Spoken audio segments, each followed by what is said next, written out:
Hello, good day, and welcome. This is After 5 at 5. My name is Aki Munehi. After 5 at 5 is a live conversation, a live Q&A conversation with leaders around the world. It follows the recorded conversation on YouTube called Make or Mar Moment. My guest today is Babs Omotowa. We just lost Babs actually, so I trust that he'll be joining again. My guest is Babs Omotowa. Babs is the chairman of the advisory board of Montserrado Oil and Gas BV in the Netherlands. Babs, who sits on a number of company boards, delivers some executive roles as follows. Is the immediate past Managing Director, CEO of Nigeria LNG Limited, and the immediate past MD, CEO of Bonny Gas Transport Company. Is also the immediate past Global Upstream Vice President for Safety and Environment for Shell, based in The Hague. He was also at the time a Vice President in the Sub Sahara region for Shell. It's a pleasure to welcome you all to this conversation. And of course, my guest, Babs. We've lost Babs, like I said, and we'll just wait for a bit for him to join again. Thank you very much. Please just hold on. I'm sure Babs will be joining very soon.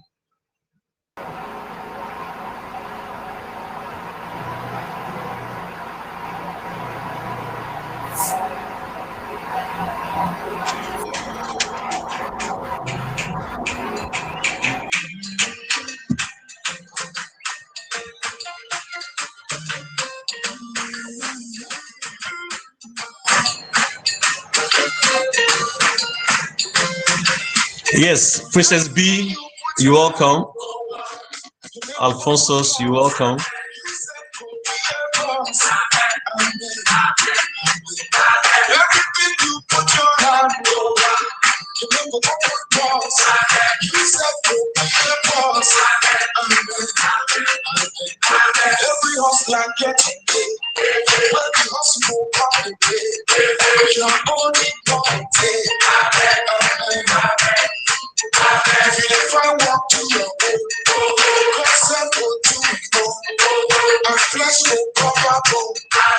Hi, Ayo, greetings. You're welcome. Alphonsus, you're welcome. So we just lost Babs. He'll be joining again.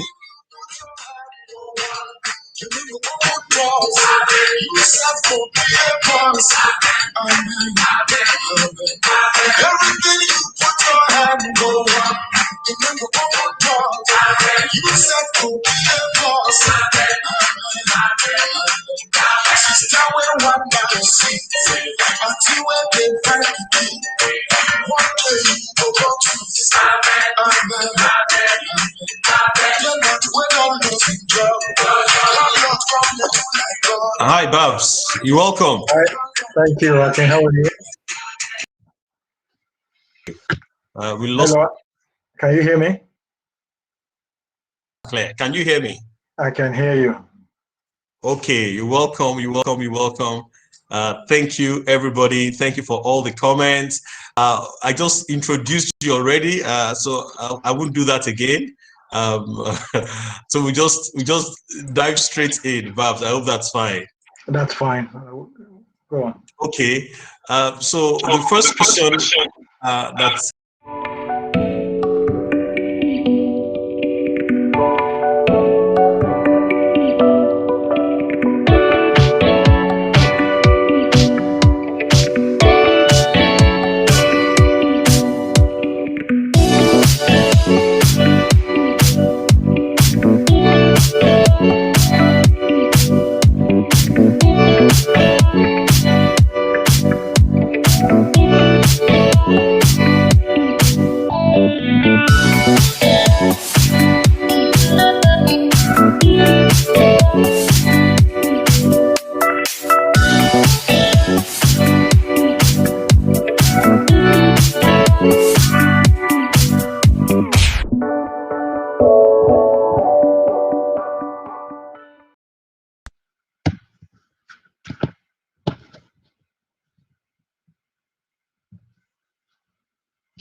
All right, thank you very much. Thank you even for staying online. I think we should just dive straight in. We should just dive straight in into the questions. We received a number of questions already, like a few of them, and we'll just go into the question. The first one says that your conversation was great. It says your conversation was great and really inspiring. I have shared it on all platforms available. Yourself and Akin talked about how you got jobs without connection. With all due respect, sir, that was in the olden days. My first son made a 2-1 and has a master's degree from the UK, but still unemployed for 3 years now. His younger one is lucky, and though working now, but he's grossly underemployed.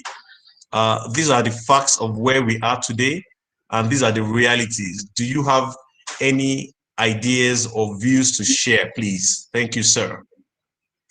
Thank you, Akin, and thank you to the person who asked the question. As a parent myself, I can feel the pain and the emotion that has gone into that question. The first thing I will do, of course, is to encourage you to not let the situation demoralize you and to continue to persevere and have faith. I would say that I see slightly different from your view that the experiences of people getting jobs by merit that used to be the case in the past is no longer the case now. I will differ slightly. And maybe I'll share a story and then use that to explain what I think some of the challenges going on. While I was at Nigeria LNG, we decided to recruit 120 graduates. Placed the advert in the public, all the public newspapers. We got 30,000 applicants, 30,000. They were all 2-1 candidates, all the 30,000, 2-1 from universities. Over 3,000 of them came from the United States, from the UK, from Europe, with 2-1 first class from Harvard, from Imperial, from Stanford, from Oxford, master's degrees, PhDs, as much as you can get. And we did carry out the recruitment exercise. It entailed, interviews, tests, and all of that. And I made sure that at every stage, before we moved to the next stage, it was audited by both internal and external auditors to confirm to me that all the processes had been followed and things had been followed in line with transparency and merit-driven. And throughout the stages, that confirmation I obtained from the external auditors. And so we recruited 120 graduates. I didn't know one of them. There was no candidate that came from anybody, from government or from anywhere. All the 120 came in on merit. In fact, when I finally met a few of them after I had left the company, one of them was a lady, a PhD holder from Imperial in the UK. And she was thanking me for the process that was very smooth and that she didn't know anybody and she got the job. Same also a doctor from Jos who said he didn't know anyone and just applied, followed the test and got anyone. So I think the situation is still similar in most of the oil and gas companies where a lot of the lucrative jobs are. The challenge is that the competition is very fierce. There are thousands and thousands of graduates with first class 2-1 from universities in the UK, from the US, from all over the world. And so, you really need to compete and compete against the best. In fact, there were people who scored over 70% in that particular recruitment. We couldn't take them because there were people scoring 90, 80. So that's just how fierce the competition is.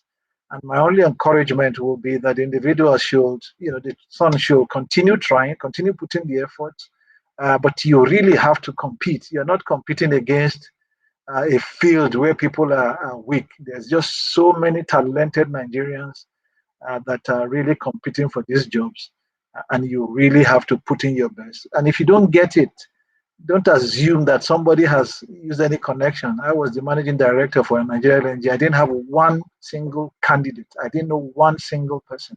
And I know that for sure is the same for most of the international oil and gas companies. The processes are still very, very fair.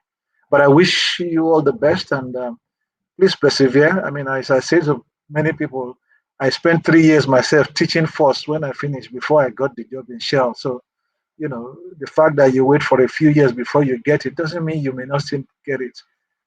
But be aware the competition is very, very fierce. Very many talented Nigerians from universities all over the world are competing for these jobs. Yeah, thank you very much, Babs. Thank you so much for that.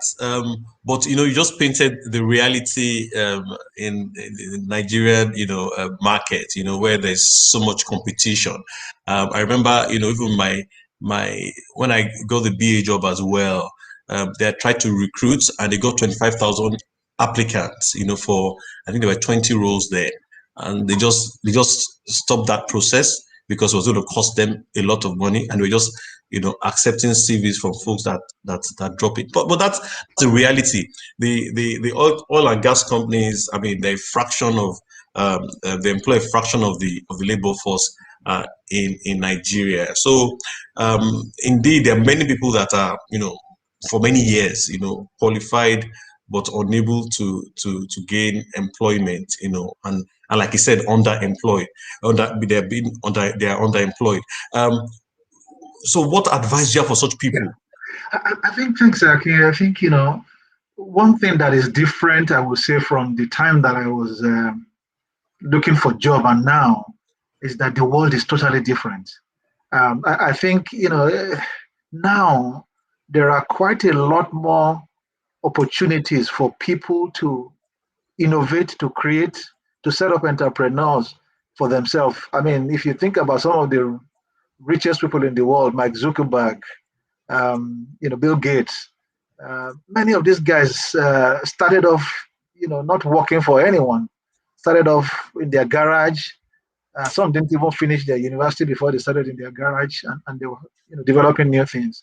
I remember the story of Nigeria, Paystack, I think it is the company. Two young boys from, I think, Babcock University finished, couldn't get job in oil companies or big companies. They set up a new internet online payment system, grew it in less than 5 years, sold it for $200 million. The world today with digitalization and the world today with the internet and the connectivity just provides so much other opportunities than looking for employment. I think it was Robert Kiyosaki who wrote the Rich Dad Poor Dad who said, don't be entrapped into a paycheck. Paycheck is not the most attractive thing in today's world.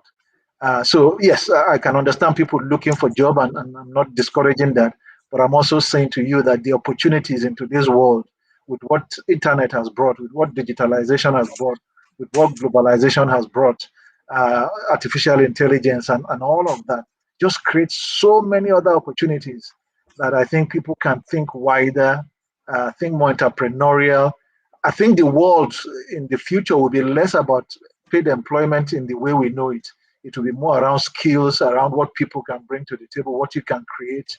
And, I will encourage that along with looking for job, people should think of those opportunities. Because even in Nigeria there, young boys are making money. I think Lagos hereby is known as probably the ecosystem, the hub of digitalization in Africa, and a lot of incubation and accelerators are coming through, and people are making lots of money. Fruta Wave is today bigger than most banks in Nigeria. Most banks in Nigeria, I think only two banks are worth more than Fruta Wave. So what can be achieved today is just enormous, and I think we didn't have that opportunity when I was growing up. So that, I think, will be another way I will ask people to think about opportunities today. Thank you very much. Thank you so much for that. There's a comment here. It says somebody called Princess B Says he believes you because she knows your cousin who was not shortlisted while you were the MD. And the person also says, and I'm suspecting the person probably knows me. Maybe one of my supervisors, they used to call her Princess Bola. Maybe it's her, I don't know. She says that same with me that I got the BA job. When a white manager picked interest in me, and that's actually true because I wasn't qualified. A story for another day. We just go on. I can see Alfonso's Sophia says that he's dancing. I hope you stop dancing and and enjoy the conversation. Um, okay, thank you very much for that, Babs. I will go to the next question. Before I do that, if you're just joining us, this is After Five at Five. My guest today is Babs Omotowa, is the chairman, the advisory board of Montserrado Oil and Gas BV in the Netherlands. He started sharing his experiences as a global leader and his view on entrepreneurship. He's talked about that very briefly. And of course, I'm sure, hear how he develops himself. The next question is from the Make or My interview. You are living your best life as you retired early. How can one plan to retire early like you? I wouldn't even say, yeah, I retired early age-wise. So that's true. But I wouldn't say I actually retired early. Let me share a story as well. When I joined Shell in 1993, I was 3 years outside after university. And, when we got paid, we were paid some allowances and we were given some grants to start. And a few of us like myself, we used that immediately to buy a new car. We were very young men. We started to live, what we call a good life. And there was another person with us who was also recruited at the same time. He took all the money he was paid in those first few months, and he went and bought a land in a place that was a bush then called Lekki. And he bought land, and every month we got paid. We kind of enjoyed life as young men. Every time he went and bought another land in Lekki, and it was a bush then. Lekki wasn't what it is today. And he continued doing this for the whole year while we were busy enjoying life. By the second year, he then started to set up a small real estate company in Lagos. We were in Warri at that time, and he then grew that company gradually. As we were getting salary, we were spending our money, we were enjoying life. He was busy setting up this company. He was busy buying land in Lekki. Anyway, fast forward 5 years after, he retired. He had set up a good real estate company in Lagos in building land in Lekki at that time. And Lekki had started to pick up at that time. And we were already at that time, we had been enjoying life. A few of us had gotten married after a short while. We started having children. We started getting worried that if we leave the job now, we have responsibilities. We couldn't leave the job as quickly as we wanted to. Before you knew it, you got promoted. You started thinking, "Oh, I'm getting a good career." You start getting comfortable. So that's the sad part of it. And bygone went nearly over 20 years for me working in the company. Which although it's so true to say I retired early, but I wouldn't say I did retire early. So my encouragement will be that you should start now wherever you are in your career. Even if it's very early on, start to think that a day will come that you need to start to be on your own. You can't work for a company for all your life, and so the earlier you start, the better. And if you start very early, you can retire even much earlier. I think the world in the future will be more about people using their skills, using their knowledge to really create value, to make money. The world is so global now. You can make so much money, not just in your immediate community, but even beyond. There are people in Nigeria who set up small businesses and are exporting to other countries, foodstuff and all the rest. And my advice would be, start.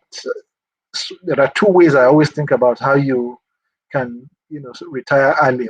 One is if you do have a creative, disruptive, breakthrough idea that nobody has really thought of and that can really make a difference. or an opportunity that you found exists in other parts of the world but not yet there in Nigeria, I would say don't waste too much time before you break out and take a risk and go and build that kind of business.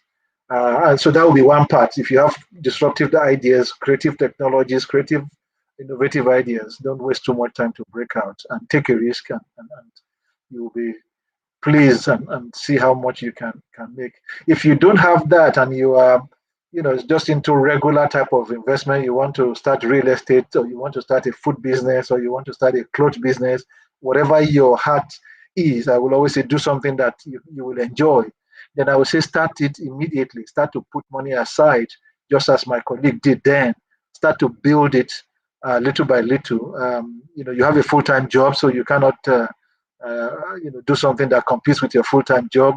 You have to also put your attention on your full-time job, but build it over time and use your weekends, use your after work hours to build it.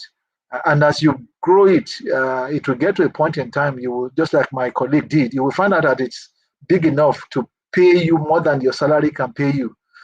Because, if I will tell you something, no company will pay you what the worth of your contribution to that company, because they have to make profit anyway.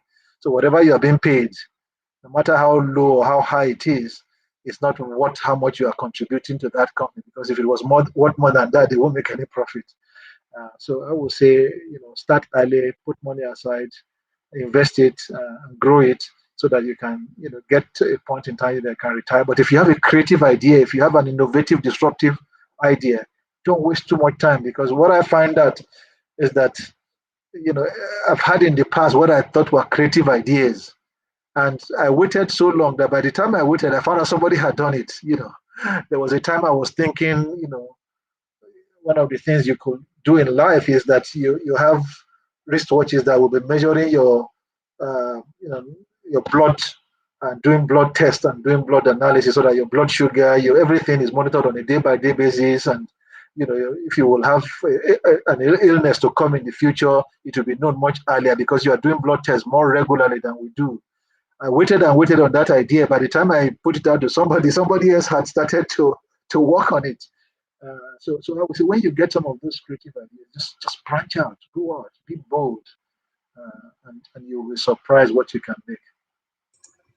Thank you very much for sharing your view on that. The conversations you and I have had offline, it seems that you seem to be entrepreneurial in your reasoning, and that is very much unlike how I used to know you. I used to know you as a career person, and very focused, on your job, and and all that. But recent conversations we've had, you know, you've been leaning towards the um, um, or being an entrepreneur, as it were.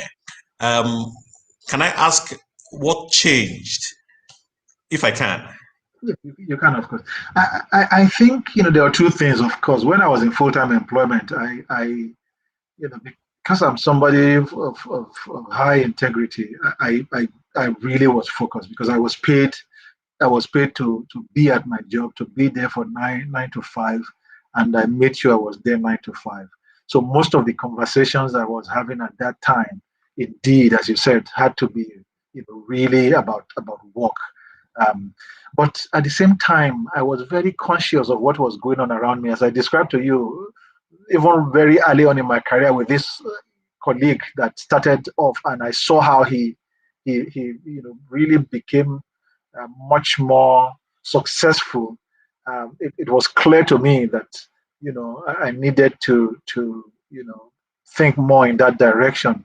And of course, as I myself started to grow and develop, I started to gain more knowledge. As I described to you just now, even some of the ideas that I had that were really breakthrough, that I could have, if I had reached out early on to use them, I may have been the pioneer of them, rather than now I'm working to follow rather than to pioneer.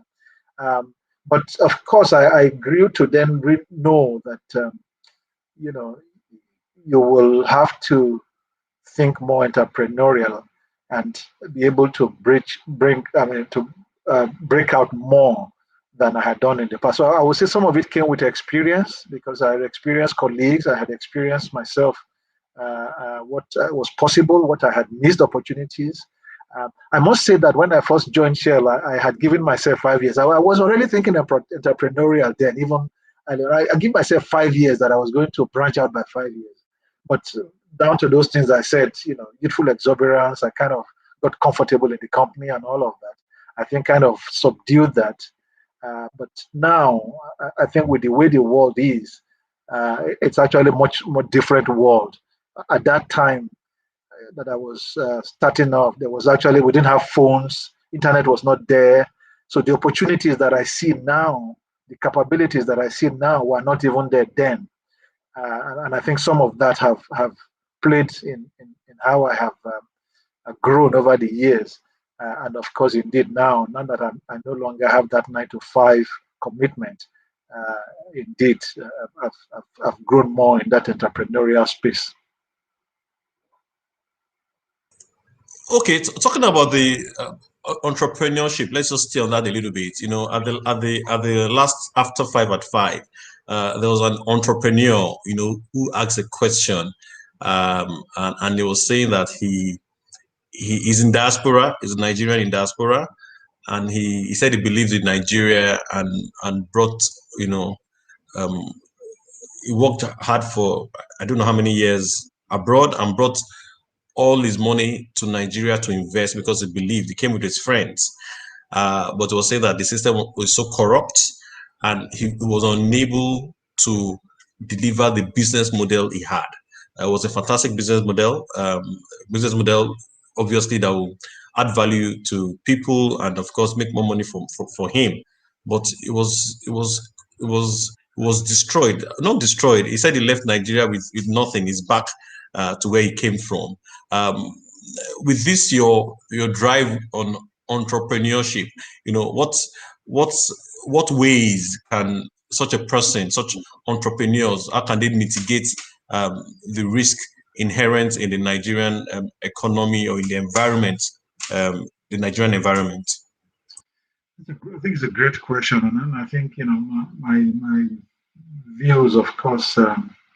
I feel for such individuals, because it's the worst experience you can have, to have the heart for your country and to come in with resources, and have all that resources really just taken out of your hands based on a system. I think the first thing I would, of course, say is that coming to any country, I would say, um, you really first need to take time to understand the system.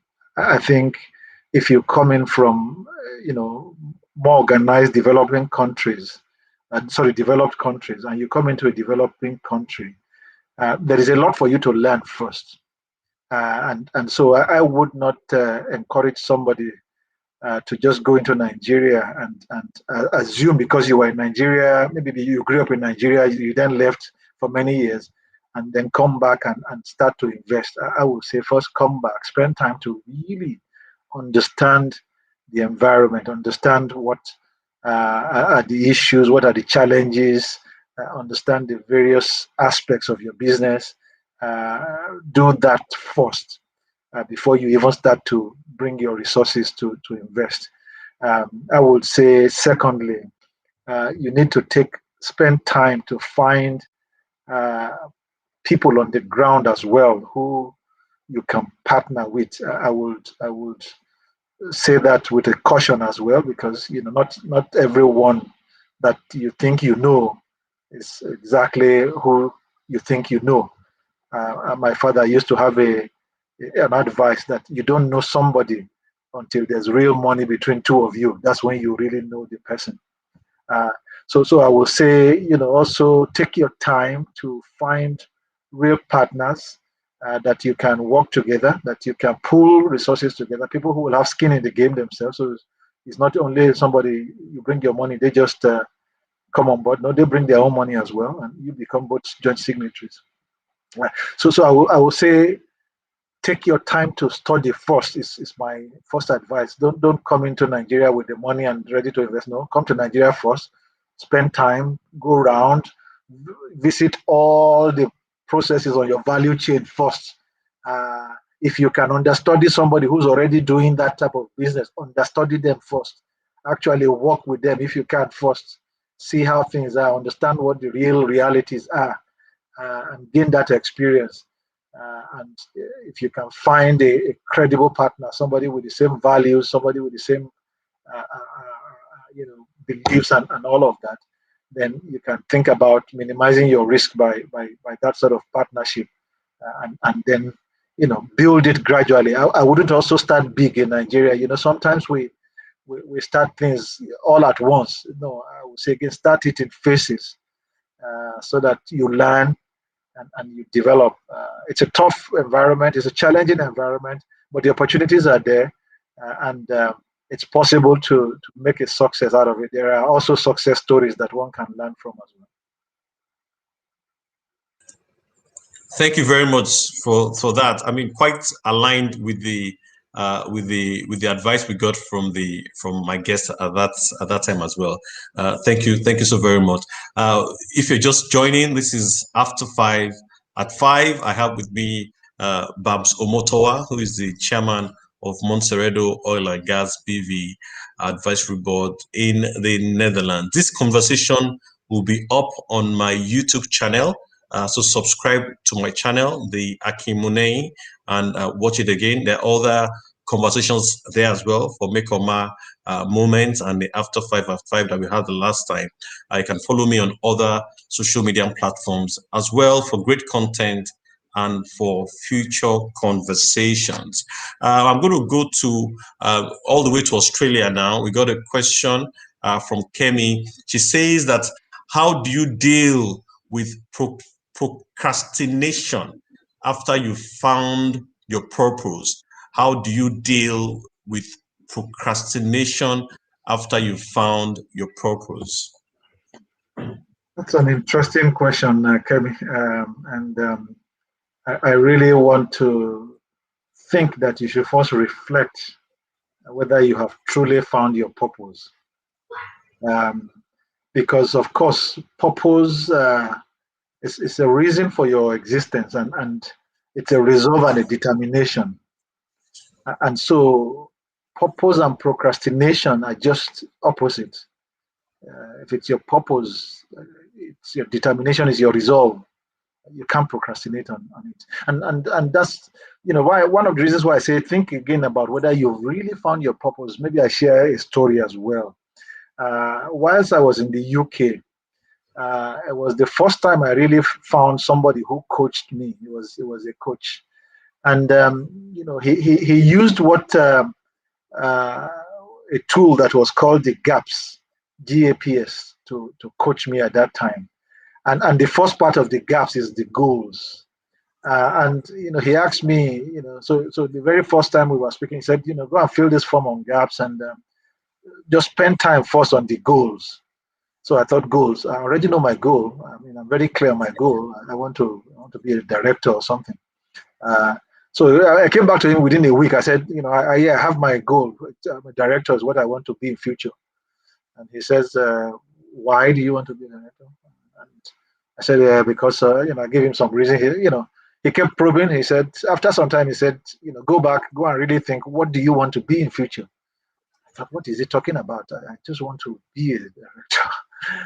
So I went back, 2 weeks after I came back to him, I think I gave another role. I said, yeah, this role is what I want to be. He probe again. Anyway, this discussion continued on just this goal for about 6 weeks. And, by the 6th week, I had really thought deep about what I wanted to be. And I came back on the 6th week and I wrote teacher in that goal box. And I said, why did you write teacher? I said, teaching was the job I started off with in my career. And it's the job I've enjoyed the most. I got so much fulfillment from that job. It enabled me see people grow, and I see them go on to do great things. And I loved it. And he said, good, that tells me something. That's deep. He said, because every other thing you've been telling me before was really not deep. But now you're telling me something deep. So how are you going to, when you now think teacher is what you want to do, how will you use that thinking in your future with Shell? Are you going to leave Shell now and go and teach? Or if you want to stay in Shell now, what does that mean for you? So I said, well, I had thought about it. What I think is that I have now realized that actually what I enjoy most in the job I do is the coaching and mentoring part, which is consistent with teaching. He said, great, that's a good line that you are finding, and it means that in every job you do, what you should be thinking about is not about the role, but about the opportunity to practice, to test your coaching.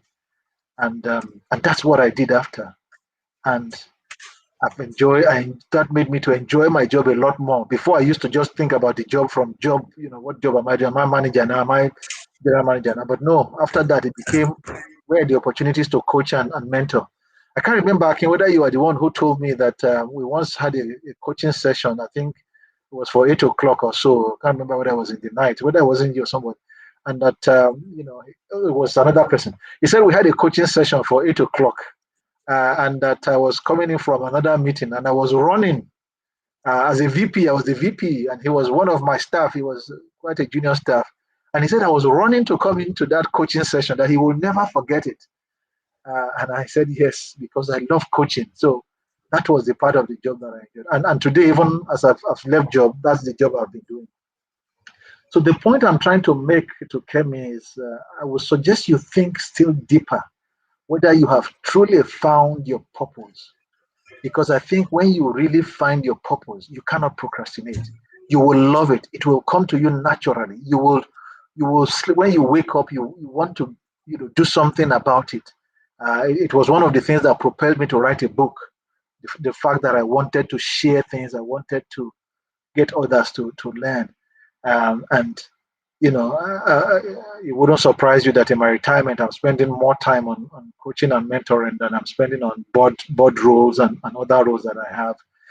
So my encouragement to Kemi will be, first think again about whether you really found a purpose. Because if you find the purpose, it should motivate you. It should really wake you up at night. You want to go to it. You want to do it. It has to be something you want to do. If it's not something you want to do, if it's something you're procrastinating about, I think it's still probably not your purpose. You need to ask yourself deeper questions.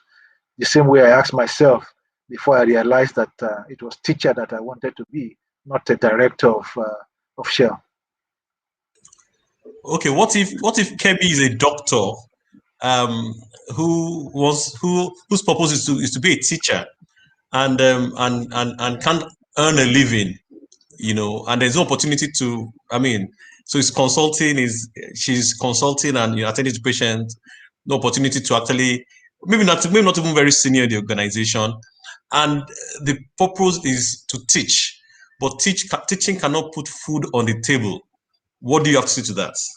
Yeah, it's exactly was my situation. I could not leave Shell at that time to go and teach, but what I found was, how can I start practicing teaching while I am in Shell? And I found that a way to do that was to spend more of my time on coaching and developing people. And which was a key part of my role as a leader anyway, because, and even if you're not a leader, even if you're just a staff, you can coach and develop others as well. And so I found that to be, while I'm still working and I needed that work to carry my responsibilities, I spent more of my time, my joy in that role was about the coaching and developing part. I was doing all the other things I needed to do, but I was really enjoying the coaching part, and I was spending more time. I was finding more opportunities to do that, and in every situation. So, prior to that time, for example, if I had a challenging staff, if I had a staff who was challenged, he was probably not pulling his socks, he was probably not doing well, I would really be thinking of him from a consequence management perspective. But from that point in time, I started to think about it. Oh, this is a great opportunity to coach and develop. And so I started to see my role in a much different way than I was seeing it before. And so, even whatever role she's doing, if she suddenly found that teaching was what, gave her motivation, then she must find aspects in that job that she will apply those skills that she loves and start to do more of that while she's earning enough revenue, or sorry, enough income for a time when she can leave and go and do what she wants to do. You can also, of course, have some of that in part time as well, and spend some of your time doing some of that in your weekends, for example. If because I would say if you have a purpose, don't delay too much on it. Thank you very much. We have someone saying hello to you. Omonehi Timothy says Okun Baba. Yemi Daniels Kangjuni says great. If you just joining, this is after 5 at 5, and my guest today is Babs Omotowa, is the chairman of Montserrado Oil and Gas Advisory Board in the Netherlands. Babs has been sharing his experiences, as a global leader. He's giving us good stories, great practical stories. He's sharing his views on entrepreneurship, on how he developed himself even to be a leader that he is. I'm going to go to a question received via YouTube from Balumi. Balumi says, thank you so much for this conversation. Please, what is your advice? Sorry, what advice do you have for people who have multiple career interests and cannot find a balance? I think one of the challenges, of course, in modern days, indeed, this multi-tasking and multi-interest is one of the realities of the modern world, and of course, with the capabilities that exist today with the internet and digital and so many other things. It's actually one of the big problems for executives is for them not to burn out doing so many things, and especially because you also still have family. So having multiple career interests is one part. Your family is also another part which you must pay attention to. My advice will be that you have to prioritize. So even if you have 5 career interests, which is the most important? Which is the second most important? So you have to prioritize them in an order. Whatever the order that makes sense to you, maybe the order that makes sense to you is the ones that provide you the most opportunities, or whether it's the one that provides you the most career growth, whatever is important to you, because there's no one answer for everyone. So you have to determine what is important to you, and I would say then prioritize. Once you prioritize, I would say you need to then think about the lower priorities. How can you face them into the future? Because the worst thing you can do to yourself is to burn out. If you spread yourself too thin, you will not achieve impact on any of them, and you will burn yourself out. So you have to think about that, and think about it by prioritizing, so that you hit the bigger opportunities, the bigger pie. You hit those ones first, and you can come back later to your lower priorities, and and even if you don't make those priorities, 80/20, I always say, is still a good number. If you have impacted 80%, that's already great. But don't try to boil the ocean. Don't try to solve world hunger. You are just a human being, and if you spread too thin, you will not achieve. I always say to people, 100% of zero is zero. Whereas it's better to get 20% of 10. So if you spread yourself everywhere and you get nothing, then you're 100% over getting nothing is still zero. Whereas if you spend yourself and have more impact on fewer things, you will likely be more effective. So that would be my advice. Okay, thank you very much for that. So still on that question, I remember, at the Make or Mark conversation, you talked about, how you were, how you roamed the streets of Lagos and applied for hundreds and hundreds of jobs. So what were you looking for? Did you have like a list, a priority list, or were you just looking for any job that will pay you, and get you, into a comfortable income level? What were you looking for? I think, if I remember very well now, I left Ilorin where I was a teacher. And the reason I left Ilorin was the pay wasn't great. So my priority for coming to Lagos to look for a job was to get a better paying job. It wasn't, I didn't have any specific um, sector that I said, no, it's only this sector. Of course, because my background was in sciences, industrial chemistry, I, of course, had more interest in industrial type things. So I was looking at manufacturing companies, I was looking at industries. But of course, I was looking at every other thing. In fact, the first job I first got, which I didn't take at that time, was in a bank in Ibadan. Where I had applied, because apart from roaming the streets in Lagos, I was also every Tuesday I bought the Guardian newspaper and I applied for every role I could find in the Guardian newspaper as well. So I did find a job in Ibadan, but the pay was not so great, so I turned it down, and I continued to search for job all over Lagos. It was really more to get a better paying job because I just felt at that time I needed something that will be able to provide for what I thought would be my responsibilities as I grew up. And sadly, teaching didn't provide that for me. So I think that would be the key factor, was really a better paying job for a better opportunity. But I was looking for a great company as well, if I could get one, so that I could build a career as well, and especially one that will help me to develop myself and to build myself as well. But that, I think, would be a secondary reason. The primary reason was indeed a better paying job.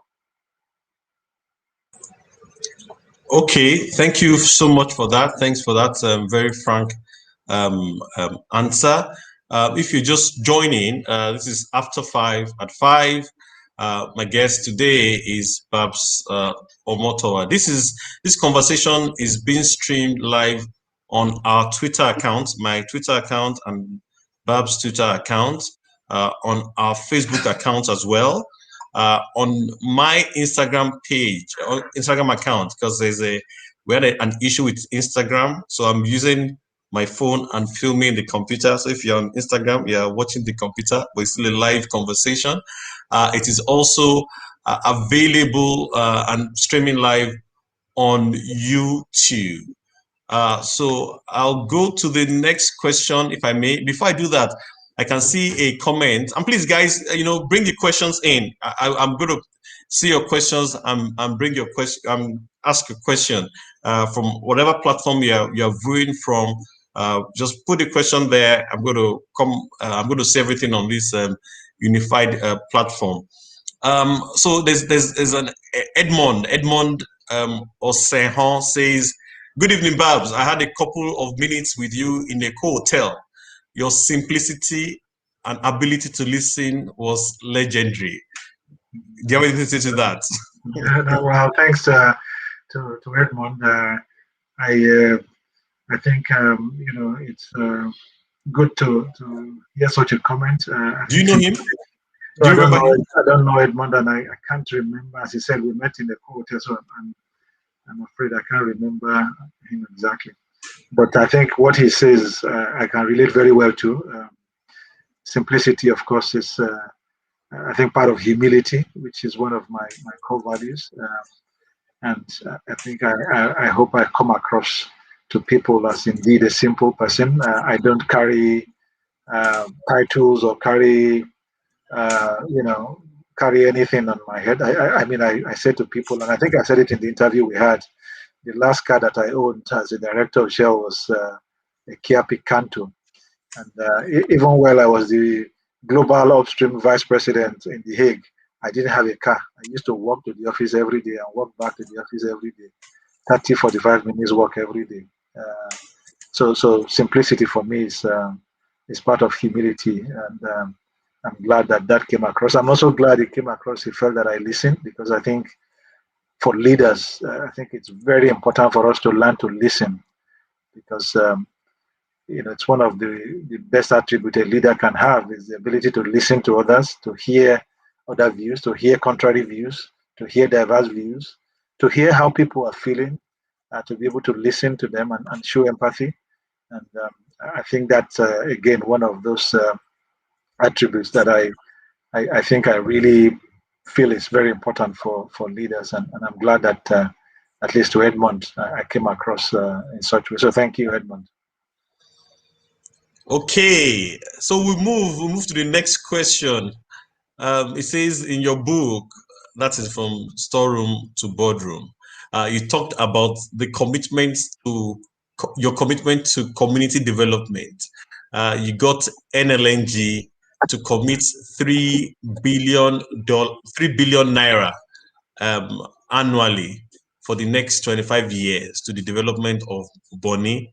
From my experience working with communities, building consensus has been the issue, with many groups being split along personal gains lines. I know you set up the Bonny Foundation, but how are you sure you are not or will be enriching a few leaders in the community? That is quite typical, by the way. Is it clear? Yeah, very clear. I think it's a great question, and I think the person who has the question is spot on, because that has been the experience around the Niger Delta for many years. I remember I was in Warri in 1994, I think. We had a project we wanted to do in the community, and we wanted to build a school for the community. We took a decision to split the building of the school into two sectors. One section was for materials. We tendered that openly and got the best prices for that one, and got the contractor to supply that. And then we gave the other part of the building, which is the labor part, to the community to provide labor and to supervise and to get paid. A chief in that community was nominated to handle that contract. And shortly after the two contracts were awarded, I was in my office when the contractor who was to supply material came into my office and came with the chief, and he narrated to me that he had gone to supply the first phase of his material in the community to build the school, cement and rods and all of that. And the chief had stopped him and said, "You don't need to supply this material. Bring your invoice. We will sign that. I will sign that you have delivered. Collect your money from Shell, and you will bring 80% of it to me, and then you take 20% and go away. We don't have to build the school." And he was saying this in front of the chief. I was taken aback. I thought, "You can't be serious." So I asked the chief, I said, "Is what he's saying true?" He said, "Yes, it's correct. We have discussed, everybody we've discussed, we don't want the school, we collect the money." That was just too much for me. So I took him to my bosses and I left him with my bosses, and I left. So I think his question is spot on, and we've seen many of that. That's part of the reason, part of the challenge why if you look in the Niger Delta, I think somebody did a calculation the other time, over 400 billion naira have been spent in the last few years. There's nothing to show for it. But specific on the question that he asked on Bonny, I think there were three things that I tried to put in place based on some of the learnings that I described to help ensure that we kind of protect the money to be used for the purpose that it was set up for. The first one was that there was a plan.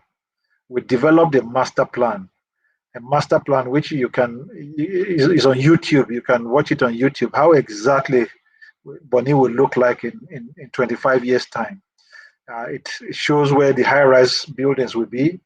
It shows where the resort center and the hotels will be in the tourist area near the beach. It shows where the agriculture area will be, plantations. It shows where the manufacturing plants will be. So in a video and on a mock-up, you will see the plan of how Bonny should look like in 25 years' time. We had used Dubai as our dream at that time to define that. So there's a plan that exists on what that money will go to, which was one of the things I think we didn't do well in other places in the Niger Delta. We gave money, but the purpose was not integrated. It was not long term. So that's one purpose. The second thing we had was that the Bonny Foundation itself is composed of about 5-6 groups. There are nominees of the community who will be on the foundation board. There are then nominees from NLNG itself, nominees from Shell, and nominees from 2 NGOs, one international and one local NGO.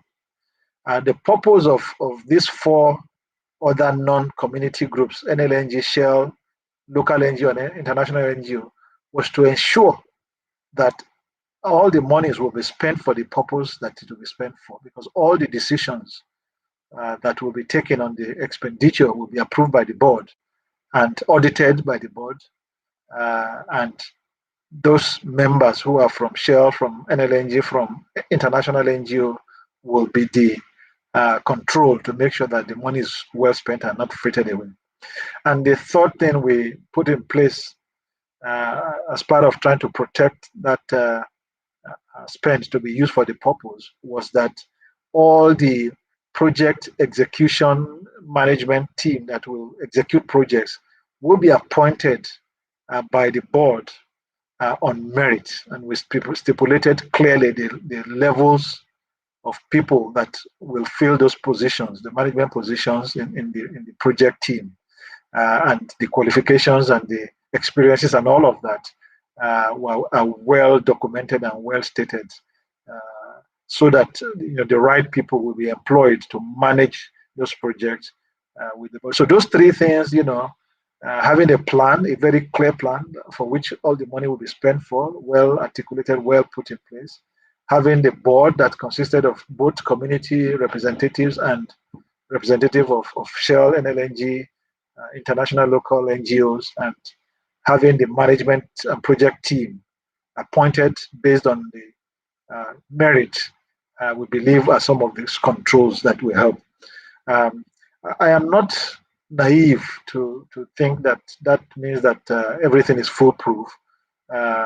So we will, of course, have to see how things go and see how things develop. And of course, as citizens, both Bonny citizens and those of us who are stakeholders, I think we should have a responsibility to make sure that they're doing the right thing. If they don't, I think we need to speak up. I think it's one of the things in Nigeria we need to do more. We need to speak up when we see things are going wrong and not keep quiet. I will say, however, that in line to the fears expressed by the person who asked the question, immediately after we formed the board, some members of the community already took the king to court to challenge the people he nominated to the board and delayed the whole process. So, the personal interest you can already see starting to play out, where people are already fighting to be on the nominees in the board. It's already making people to take court action against the king. So this is a big challenge, I think, in the Niger Delta, that personal interest always comes to affect community interests. But citizens and indigents, I think, must continue to stand up and try to get the right things done.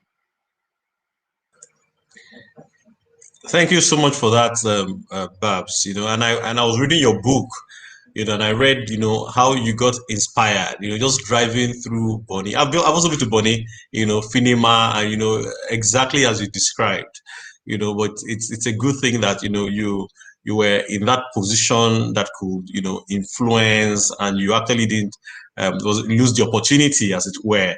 So very good, very quite inspiring. I have a number of questions, loaded question from Ola Nujoye. I'm going to take them, just bit by bit, hoping we'll be able to take all the questions. I want to encourage other people to also send in questions so that we gain and get as much as we can, from Babs today. So he says, "Well done, Babs. What are your low points during your career?" Let me start. Let me ask that one as the first question. What are your low points? I'm actually interested to know, actually. What are my low points? And he says, if I read his question, it says, including when I was a teacher. I think, my high point as a teacher was, of course, seeing the school people go on to do great things. And an example is a lady who sent me a messenger last month, I think. And she was my student in 1989. And she says, when you were a teacher, when I started school, I hated mathematics. I just didn't like mathematics. I was very poor at it. He said, but when you came and you were teaching us, the way you taught us, the way you coached us, the way you helped us to learn, I really picked up interest after you started. And I went on and I made a distinction in mathematics. And today, I'm a system analyst in a big corporation. And just because of the impact you had on me, my security password question is actually your name. And you can just imagine how that makes you feel. And that's a typical example of the kind of high points I got as a teacher, just seeing the impact you have on people and how they go on to do great things and become great people. I think the low point, if I would say to Ola, and by the way, Ola and I joined Shell, we were colleagues in Shell, so, a great friend of mine as well. We worked together. And earlier on also, Akin, when you talked about, I think it was Omonehi, Okun Baba, means that Okun is where I come from. So he's actually somebody from my area as well. And I think Konjuni was also there, somebody also from my area as well. His name just sounds like my name. Yes, Omonehi sounds like yours, so to recognize that. So I would say to Ola, that was my high point in teaching. My low point in teaching, if I would say maybe it was the salary. I just wasn't paid well enough because I worked as hard as a teacher and you read it in my book. I was multitasking. I was not only teaching, I was the maths teacher, I was the exam coordinator. I really was doing quite a lot because I enjoyed it. I loved it. I loved those transformations and I wanted to help the kids to do very well. But I would say the low point was I didn't enjoy the money. I think in terms of the career high points and low points, of course, I think my high point will be, where I reached in my career will have to be my high points. When I found myself sitting on the global upstream leadership team, I think I was humbled. I could not just imagine myself when I started in 1993 in the storeroom in Warri. I could never have imagined myself that I would grow to be a manager in Shell, talk less of growing to be a member of the upstream leadership team. I was humbled. Of course, not because of what I was able to do, it was more because of what God wanted to do in my life. So I would say, Ola, that was my high point. The fact that I was able to break the glass ceilings and get to a point that I could never have thought I was qualified for or that I would ever get to. If I think of low point in my career, I think one of them, Ola, will also probably be around 1995, I think. And I wrote it in my book as well. I had gone out, I think we had gone out on an overseas course. And as soon as I came back from that overseas course, I was invited by the auditors to face an audit team. I think I was just about a year or 2 years old in the company. And they grilled me so much that I felt like I was under some scrutiny. I had done something. I didn't know what exactly it was. And they kept grilling me, and I felt like, what is going on? What have I done? And finally, I realized what they were grilling me about. It seemed that in the section where I was working, there had been a fraud that had happened. And somehow, they had gotten an impression from my boss that I was the most proactive person in the team. And if anything was wrong or amiss, I will know about it.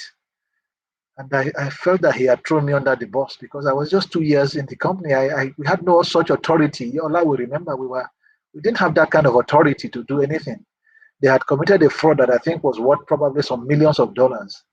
and I felt very bad that I was subjected to such scrutiny. Fortunately, as the interviews were going on, I asked them to give me a copy of what they thought was the evidence, so that I would look at it and maybe it will help me to remember what we did, because we were many in the team. And when they gave it to me, I found out that the signature on the document was another colleague entirely. It wasn't even my signature. So I said, it actually means I didn't even work on this contract that you are querying me about. Look at the signature; it belongs to somebody else. So I would say that really touched me, because my integrity for me has always been what I hold dear, and I think being looked at in that manner, I didn't like that. But luckily, God helped me. I was able to come through very well, and the rest they say is history. Thank you very much. Thank you so much. I'd like to say hello to folks that have joined on the Instagram. It's a very funny arrangement on the Instagram, so I'd like to just say shout out to you, Fola, Kunle, Shomzi, UT, Zizi, Onyinye, Chrissy Joe, Oduife, History, Tunji Adegbite, Abraham Rocco, Hafiz, Manua Oluwatosi. So well done. Like I said, we're having issues with with Instagram, so I'm filming from my phone. You can join us on YouTube. It's the main thing on YouTube, on Twitter, on Facebook as well. So the second part of Ola's question, if I may, is on the success story you shared about Caverton contract and support given to Caverton to grow as a local service contractor. Are there other enablers different from your push through efforts on shell management? Indeed, Ola. I mean, if you listen to most of the story that I shared, it was more about the putting of the contract in place. Was what I described. But of course, as you know, that's actually the beginning of work. The real work starts after the contract is in place. And there were quite a lot of challenging issues that came even after the contract was put in place. That both the staff, and I give a lot of kudos and appreciation to my staff who really worked on the ground with Caverton. Many of them, Richard Evans, Pius Okeadima, Henry Mokbolu, many of them who toiled day and night to make it work, were the people who are really the heroes of a lot of the work, because there were a lot of challenges that came after the contract was put in place. And many a times they had to seek for other ways to support the contractor during their teething years, during their growing up years, and shell management, of course, had to support them in those efforts. So I would say, apart from the starting point, which is what I described in my tough decision conversation, the real work started after that to really. Implementation is really where a lot of things really start to happen, can go wrong, and can need a lot of other support as well. And I think all those staff worked really, really hard, and they had support of management to go through. There were challenges in very many aspects, in the personnel aspects, in the maintenance aspects, in the people aspects, community issues. You can go on and this staff and management worked to really make it happen. So really big kudos to all of them. Thank you so much. Thank you, Ola. I trust the questions have been well answered. If you're just joining, this is after 5 at 5. We have about 15 minutes more. My guest today is Babs Omotowa, and this is being streamed live on our Twitter account, on our Facebook account. When I say our, Babs and I, on my Instagram account, and on my YouTube account. The conversation will be live, will be available on YouTube even after this after the program. Please subscribe to my YouTube channel, The Akimone, to watch again and other conversations with other global leaders as well.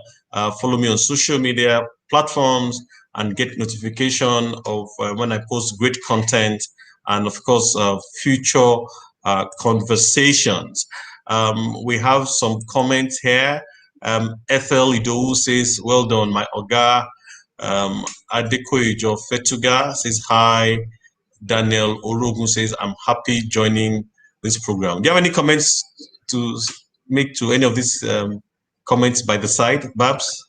Just to thank them for joining us, and I hope that they pick up some few things from our conversation. I think it's always great to see people, take the time out to join conversations, to learn, to ask questions, and to interact. So really just want to say hello to all of them and to encourage them to continue to utilize every opportunity they have to learn from others and to share their own perspective or ask questions as well. Okay, perhaps my last question, maybe my last but one, but I'll give it a shot. Let's see how it goes. It says your book, from storeroom to boardroom, talked about diagnosis of culture conflict with specific examples you gave in team. I think that's when you were referring to some shareholders in the LLNG and how some departments had some culture, and I think that's what this is about. It says, the person says, I co-started a finance platform business with 3 great guys. However, the company is not making as much progress as the culture we committed to is not being lived by 2 of us, the partners. Is just a bit queer for us. It's a very profitable business and no one is willing to step down from active participation. I have spoken to a couple of coaches, so I have an idea of what to do. Can I hear your views, please? It's an interesting question and a great question, I think. Great from a number of perspectives. I think it was Peter Drucker who said that culture eats strategy for breakfast. So any organization that is not spending time to get the culture right will really struggle to harness the opportunity. And from what he describes, his finance platform business it has huge potential and huge opportunities. But if they don't get the culture right, I think they may not have vested it as much as it is. So I think the focus they have on culture is very important. That at least he has from what he describes, because it's the foundation that will build a sustainable business. I think many businesses that have collapsed in Nigeria, part of the reason is they just didn't have the right culture. But I think it's indeed more challenging when the owners are the ones that are really not living the culture that they want to have for the company, because the rest of the organization will follow suit what they can sense from the owners. And so I think it's very valuable that he is focused on trying to fix this, and that he has even reached out to get coaches to fix this. My reflection to him will be a few things. Firstly, will be one, how did you come about the culture in the first place, the culture that you all committed to? Was it something that the 3 of you really spoke about, really talked through, really generated together? Or was it a culture that you just all took from somewhere, or one of you brought and the others just signed up to it? Because I find out that when people invest in coming up with a culture, they are more likely to adhere to it. But when they feel a culture has been imposed by either somebody or brought in externally, then there is not that connection to it. So first find out, did they really, were they part of coming up with that culture, or they were not really part of coming up with it? And the second thing I would say also is that what sort of relationship exists between them? How did you come about starting this company as well? Were the objectives aligned when you started? Did the 3 of you want to achieve the same thing? For example, somebody may have a company that I'm on the board of, and one of the reasons why I'm on that board is I want to build a company that will survive 200 years. That if you have that as an objective, that means you're not looking to take profit very quickly. So if somebody else is on that board and he wants profit tomorrow, you will struggle because you don't have the same objectives. So again, I would say, are really, really clear on what your objectives are and are they aligned. But once you answer some of those fundamental questions, just to ground yourself, I think you're already with the business anyway. So you need to think about how do you move it forward. I think the three of you need to find time to sit together, to really talk through issues. And sometimes it takes a long time to get to the bottom of the issue. So that's where your coaches hopefully can help those conversations to really tease out the issues. Because until you tease out what's the issue and really understand what are the drivers, what are the relationships, what are the issues, why are they not living the culture that you felt that they are committed to, until you really get down to the real reason, that's only when you start. So I would say that sort of conversations will be very important. If you can do it as an away day, don't work in the company, go somewhere else and try and have those conversations and really get to the bottom of it. That will help. And then from that point onward, you can then all together again co-decide what the culture you really want to be, whether you're all committing back to the same culture, whether you want something all different. You have to be open to that and let people really air their mind and then come up with what you all agree to. I think if you all agree to that, and the way I used to do some of this is when I was in NLNG, for example, when we go out on a management retreat and we spend 3 days and we come out with with what we agree to do. I will put what we have agreed to do on the paper. I will ask everybody to go in front of everyone and go and sign up that you have agreed to it. And that will be framed, and we will put that framed, agreed priorities, behaviors, whatever it is. We'll put it everywhere in the company so that everybody will see it. And if you're not acting the way we have signed up to, people will say, but you signed up to this, managing director, why are you not doing that? So people start to ask you the questions. So I would say, get that sort of commitment, get it in right, everybody sign up to it, frame it, put it everywhere in the company so that people will be asking, but if you committed to this, why are you not doing it? But you need to work together. You need to take the time to build a relationship. Those will be very important, I think, to really get to a place where you can all work to the same thing, commit to the same thing. And you might even get to a point where you are all agreed to say, look, there will be consequences if you don't apply these behaviors. First time you'll be told, second time you'll be warned, third time something happens. I don't know. So think about that. But I will first go back to the first principles, build the relationship first, find out where everybody is at, and then co-create the culture you all want to live. Thank you very much for that. Cynthia Stowe says she's picked up a lot, and thanking you for your insights.